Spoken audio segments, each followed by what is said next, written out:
Oh, hey there. So this is a nice shed, but I feel like it'd be nicer if it's not very level. Let's take a look real quick, Josh. I want it to be flatter, so I think I can straighten it out with this and just make it flatter. Let's take a look.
So, pardon me, I was just working a little bit. Now, a lot of times, anger is perceived as strength, but it's actually a weakness. Now, let me explain why.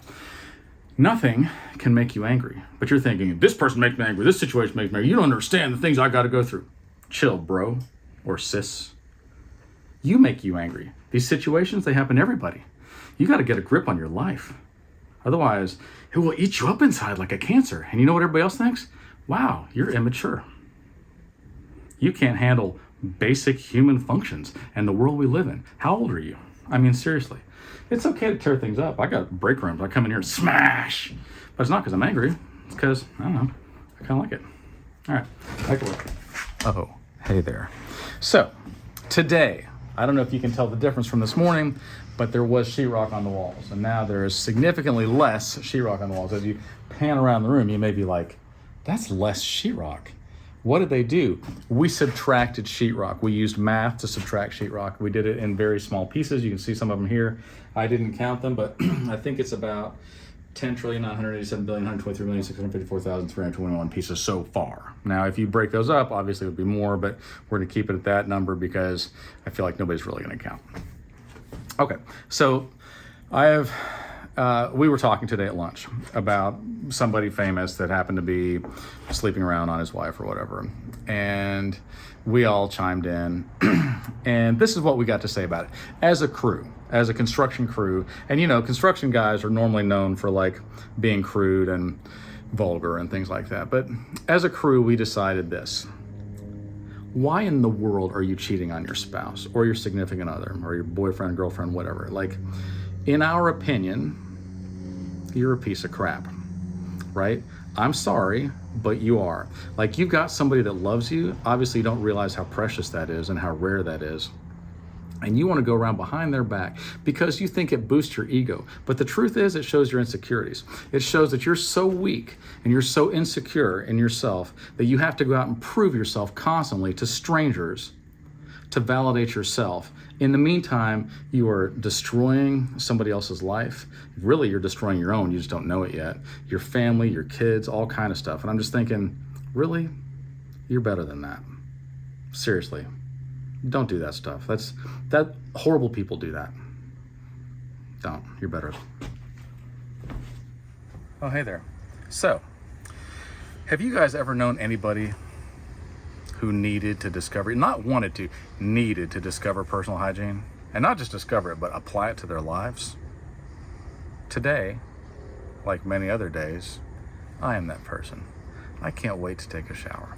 All right, so, I don't know if you can see the overgrown half of the yard and the undergrown half of the yard, but there's a drastic difference. And what we did is, if you just simply remove failure as an option completely, then all you're left with is success, inevitable success.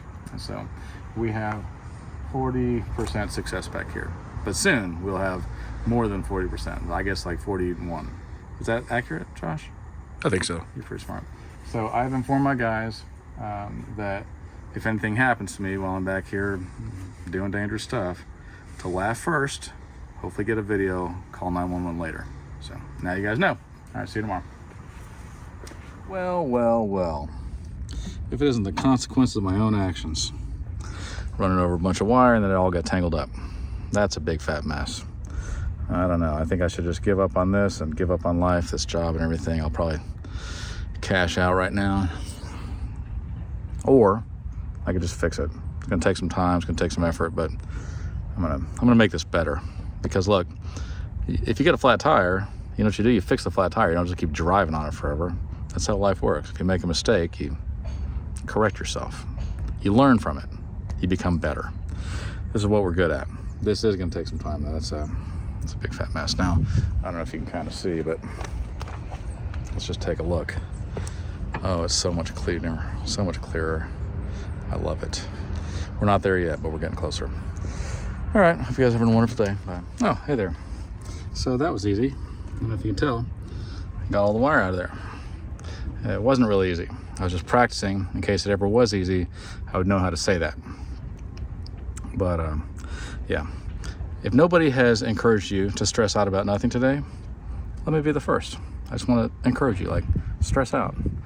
It'll really make a difference. It'll help the situation. Just kidding. Just methodically take care of the business. It'll go away. So this is what it looks like from inside my Bobcat right now. I can't drive through this and film, but I want you to see, like, this is the kind of brush that we're tearing out, and then this is what it will become, much prettier. So it reminds me of a wonderful story, and I love stories. I know you guys do too. So there was an island, and on this island they used to not buy women, but they used to pay a dowry for a woman, and depending on how valuable she was, they would pay more. So they would maybe give like a cow to the father for the daughter, or if she was really pretty, maybe 2 cows, or if she was really, really pretty, maybe like 5 or 10 cows. This guy had a daughter, and a prince came from another island, and he landed on the island. He looked around, he was like, no, and he saw this guy's daughter, and in this guy's opinion, his daughter was very ugly, okay? And he placed no value upon his daughter, which is sad. But the prince came and said, I will give you 500 cows for your daughter. And the guy's like, I'd probably take a chicken. She's not worth that much to me. Chicken, maybe a goat. I mean, if you're feeling generous. He goes, I want to give you 500 cows for her because I think she's worth it. And so the guy's like, you're an idiot. I'll take your 500 cows. So he does.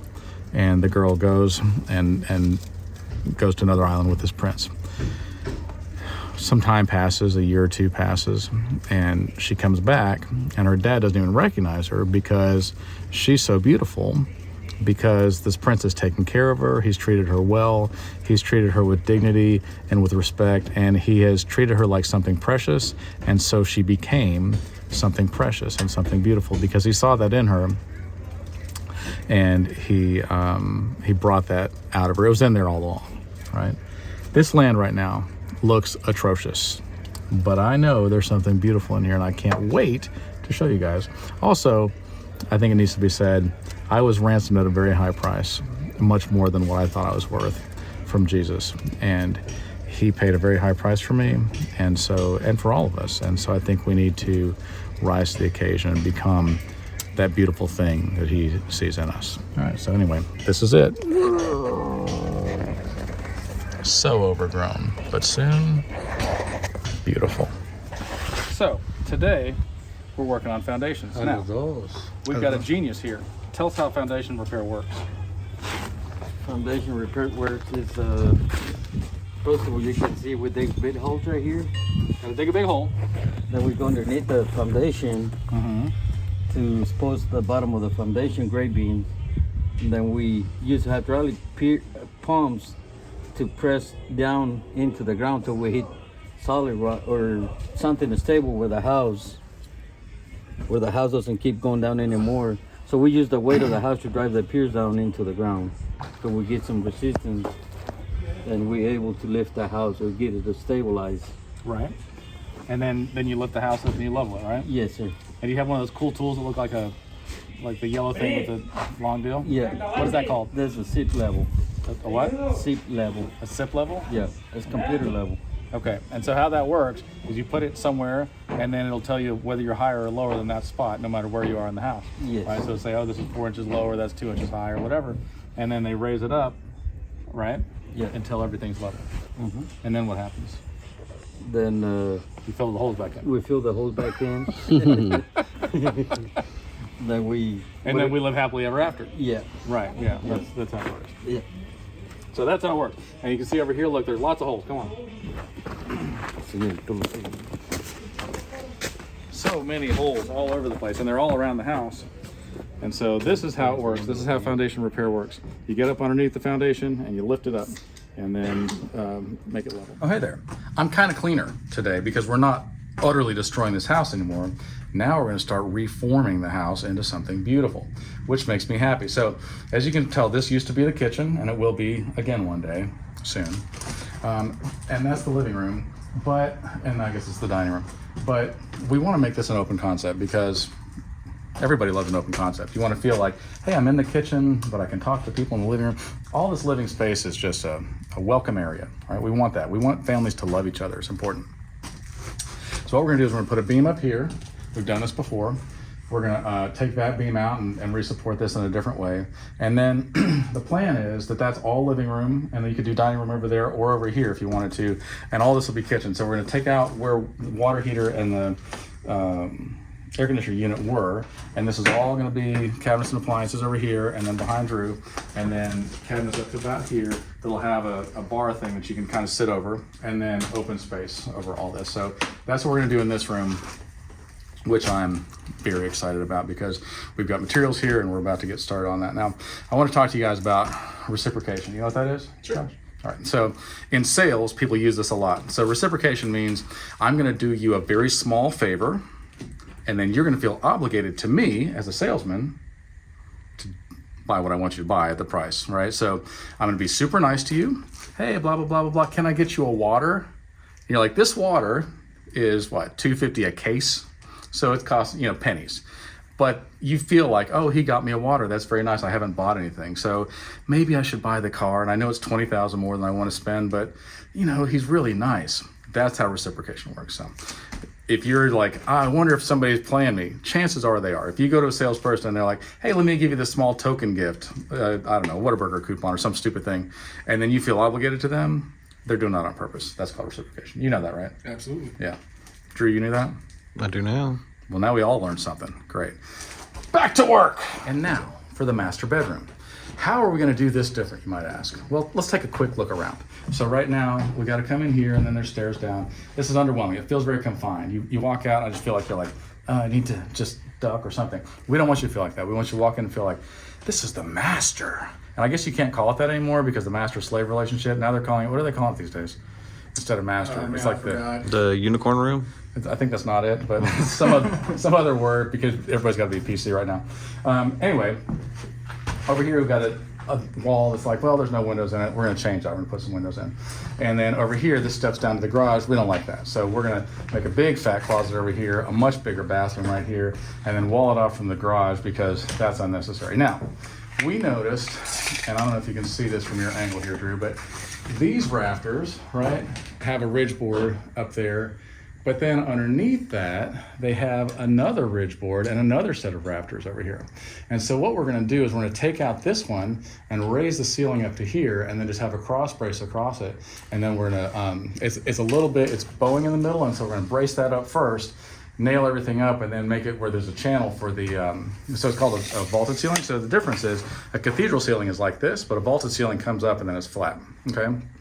So we're gonna do a vaulted ceiling so that we can have a channel for the heat and air to come down and for the wires and things like that to come down.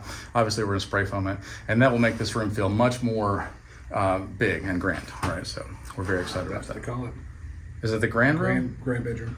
Something like that. Anyway, whatever it is, we're excited about it because we're gonna make this space, which is a pretty big space, into a really nice bathroom, a really big closet, big walk-in closet, have a door back here, several windows, and then make this whole thing just feel much more open. So that is very exciting. And I think that we got a minute.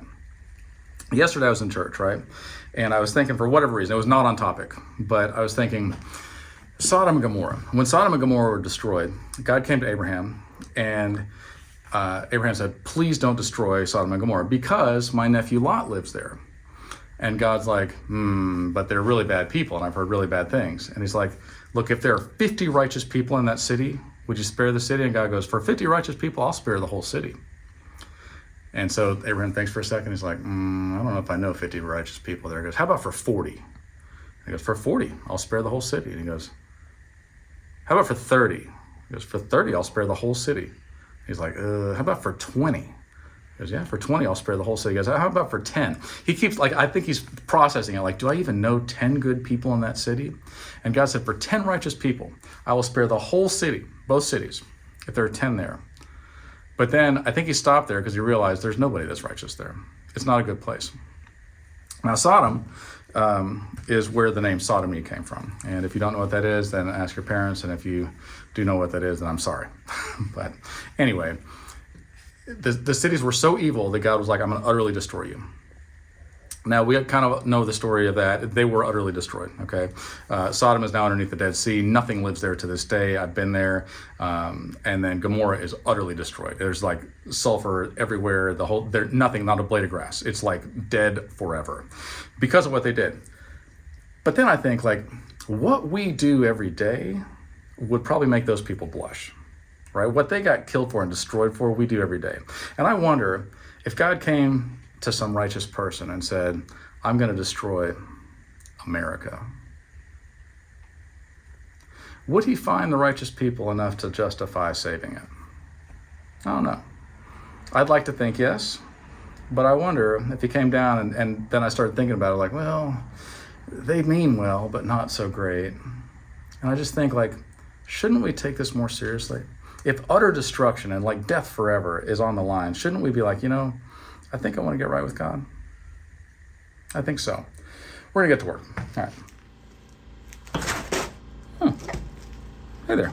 So, we took out the wall and put in the beam. Like magic. And then look, we built this little pony wall here.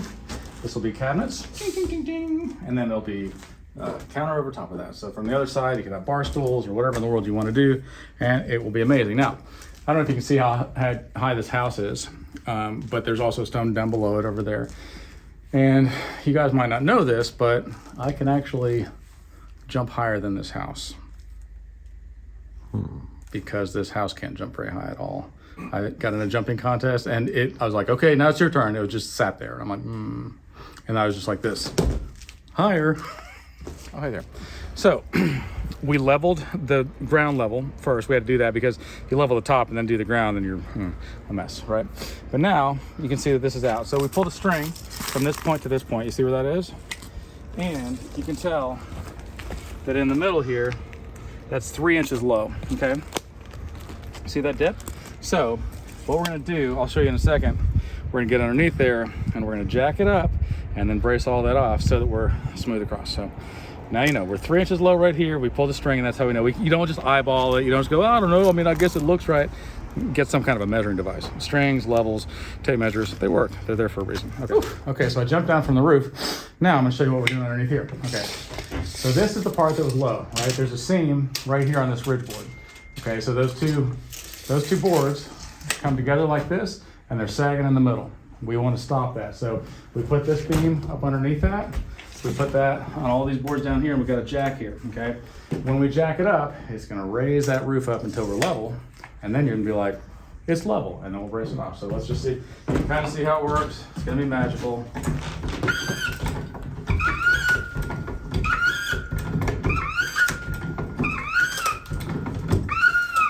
Anyway, that's how it works, okay?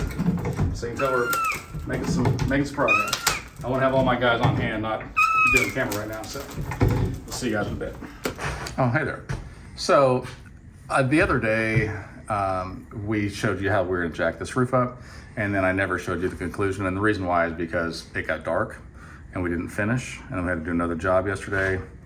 I've got a bunch of excuses. Anyway, we did jack the roof up, and now it's perfectly level, and we braced it all off, and that's great. And we built these walls, and so that's gonna be a huge closet and a huge master bathroom, and this is gonna be a big master bedroom. And it just feels so much taller and bigger, and doesn't feel, remember in this, coming down the stairs felt very crowded, but now it feels very open. So minus this thing in my way. All right, so I wanna tell you guys a funny story that I think is funny, and if you think it's not funny, then I don't laugh or scroll on.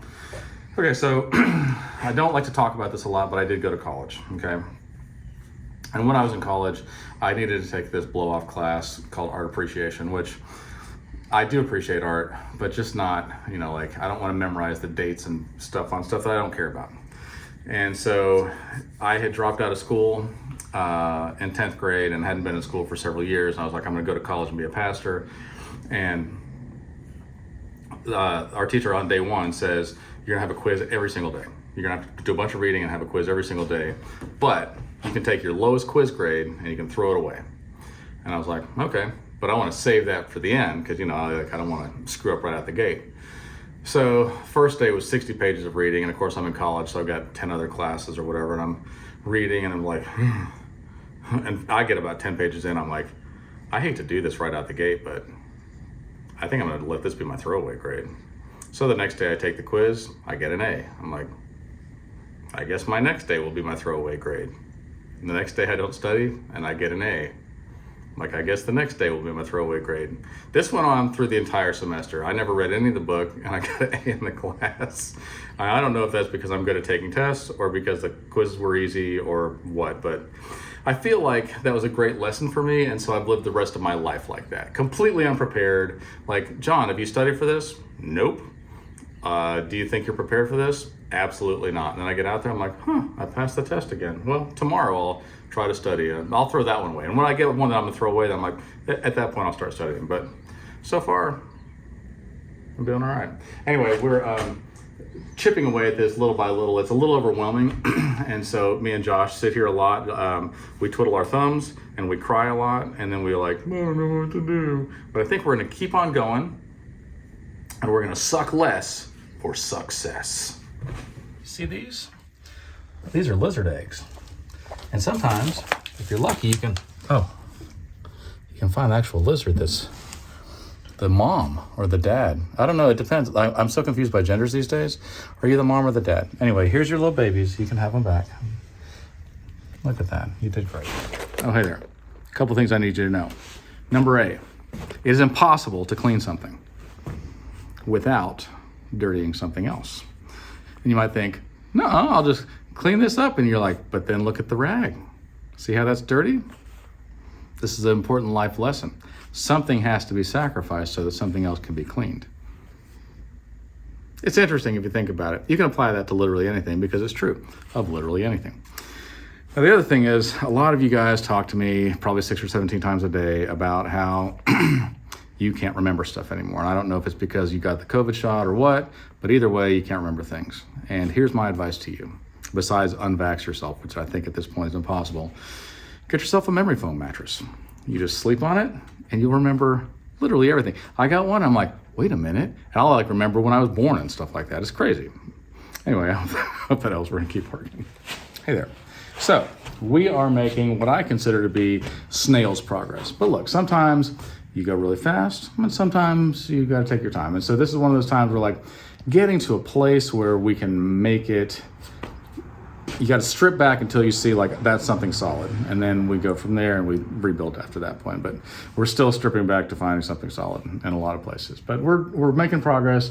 We leveled the roof off pretty good. We're getting windows in, that's good. We've leveled the foundation, that's good. And we've got a good plan. So we've opened up walls and raised ceilings and all kinds of fun things. Now, when I was in the Redwoods last week, I made a video and I feel like it got lost in the shuffle of the 50 other videos that I made at the time. But I did think it was a pretty important point. And so I want to say this. Life is like a musical instrument in that if somebody gives you a musical instrument and whatever you do with that is kind of like what you do with your life. So I could give you something, you'd be like, I never learned to play it. I left it over there. It's still in the same shape you got it. And you're like, but I wanted you to enjoy music. I wanted you to like learn how to play and get lost in it. And I know there's only 12 notes, but like there's so many beautiful things that you can do. And instead you're just like, I left it there. It's really pretty. You're like, but there's more. There's more to your instrument than just letting it sit there. And then some people, they play and you're like, you're trying. Keep practicing, you'll get better, right? And I think in life that's true too. Like you could just take your life and be like, you could take it. I see a lot of people take a knee way too early. They're like, you know what, I'm done, I'm spent, I'm 25. You're like, you're 25? That's young. Or 30 or 40, or whatever it is. You're like, you got some years left in you. I see people in their 80s, I'm like, you're still young, keep going. Keep going until you're done. Like until you go home, then you're not done. Anyway, and the people that are trying, I'm like, good for you that you're trying. And they, they look like a newborn giraffe on roller skates or whatever, but still you're trying. And I'm like, I applaud that. And then there's people and you see them play an instrument and you're like, oh, you're beautiful. What you've done with that is beautiful. It's the same instrument, okay? The same thing was given to each one of you, but one guy, girl, person, did nothing with it. Somebody did something with it and somebody did amazing things with it. And, some other people are like, became famous with it and made a whole career and became icons. And so I think you can do that with your life too. I think you could just take a knee and be like, you know what, I'm done. Or you could be like, I'm trying, kinda. Or you could do something beautiful and amazing with your life. And I think that's what God wants us to do, is to do something amazing and beautiful with our life, to take it and create.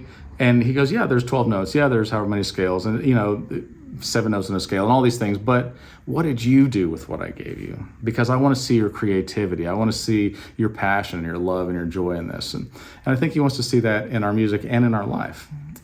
So I encourage you, live your life with some purpose. Like, it's going to take some work, okay?